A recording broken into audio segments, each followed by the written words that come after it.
Center Consortium. And for those of you that are not familiar with the consortium, basically Clark Atlanta, Spelman College, Morehouse School of Medicine, and Clark Atlanta University all comprise the Atlanta University Center Consortium. And in working with them, one of the things that our office does, the Atlanta University Center Consortium office right across the street, right next to the parking deck, we sponsor events for faculty, for students, and for residents in the community so that they may be better engaged and help us in the collaborative work we're doing to help raise and improve the community in which our campuses reside. So we welcome you here today. We're thankful that you came. But I'm very pleased to welcome to our campus Dennis Forbes and Tanya Ferguson, who basically called our office and asked us if we would be willing to host this event here today with Dr. Lonnie Johnson. Many of you may not be familiar with Dr. Johnson, but he lives right here in Atlanta. And he is an inventor. He is a prolific scientist, a rocket scientist that has over 100 patents. And so he's going to really let you know how he got into the game, what is happening as a result of him being in the game, and what is the future of innovation, technology, and business in the United States. So at this time, I'd like to bring up to the podium Dennis Forbes and Tanya Ferguson from the Office of Innovation Development, Washington, D.C. We're here and we're so pleased that Clark Atlanta University accepted our proposal of having us here to put on this presentation. And so you're going to meet an inventor who has done a lot of things. So his initial invention was a super soaker, but change occurred and now he's working on lithium batteries so that your communication device will allow you to communicate with your friends any and everywhere. Clark Atlanta is near and dear to my heart. My son is a recent grad here, so go Panthers.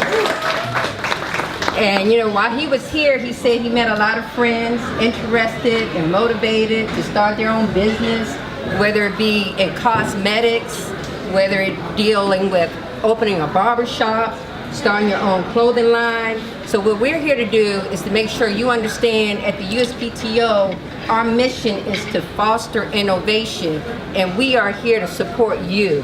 We are here to make sure that you have the tools and the resources that you need to leverage your intellectual property to have a successful business. How's everybody today? All right. Great. I'm Dr. Berger. I'm at Clark Atlanta. I'm the director of the Center for Innovation and Entrepreneurial Development. Some of you have been in classes there, and right here, I'm going to embarrass her, Tanya White. The reason why I'm going to embarrass her is because she has a business that she started and we have developed, and she sells, pick it up and show the product. Show the product. Oh my gosh. She sells shoes for ladies size 10 and up. And she gets them in a design, manufactured and designed by her, manufactured overseas. We've done all this logistics, supply chain stuff, and she gets them and she sells them, and they are cool designs or fire designs. I've learned that cool is an old word in my generation, so it's fire, and her designs are contemporary to date, which is difficult. I have a daughter with a size 11 and she can't find cool shoes. What are the two ways to build wealth, the most popular ways to build wealth in the United States? Can anybody tell me, how do you build wealth? What industry? Real estate, number one, patents. If you own a patent, and one of the questions you should ask Lonnie is, Lonnie, how much has the Super Soaker made? Don't ask him how much he's made, because he's not going to tell you.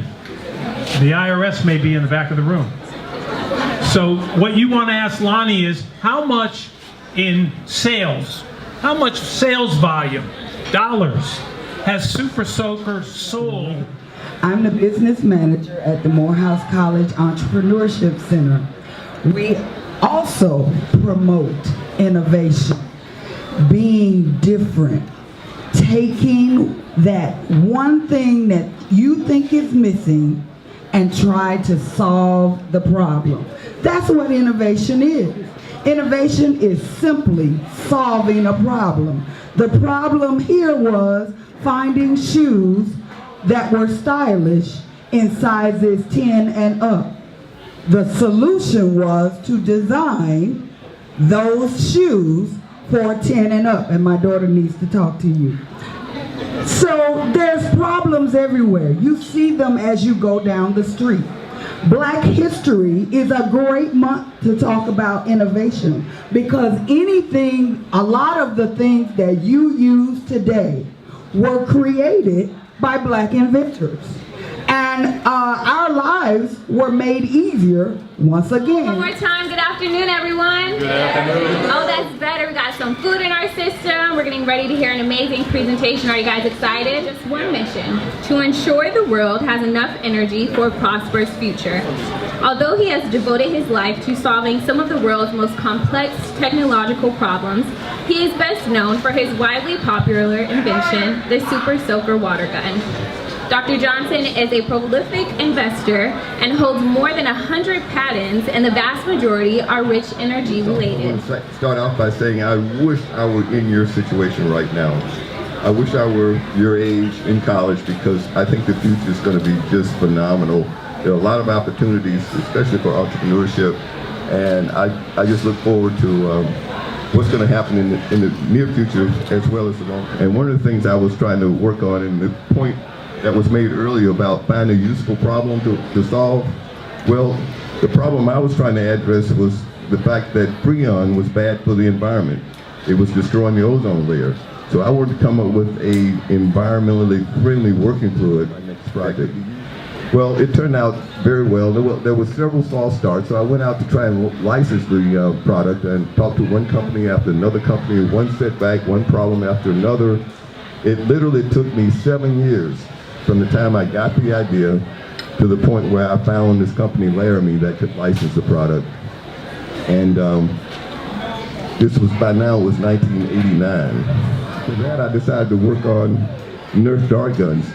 You know, there were two types of guns out in the market at that point, and they probably still dominate the market. In fact, I know they do, guns that outperform what they had, and I could literally had a series of guns that could control an entire market up unto itself.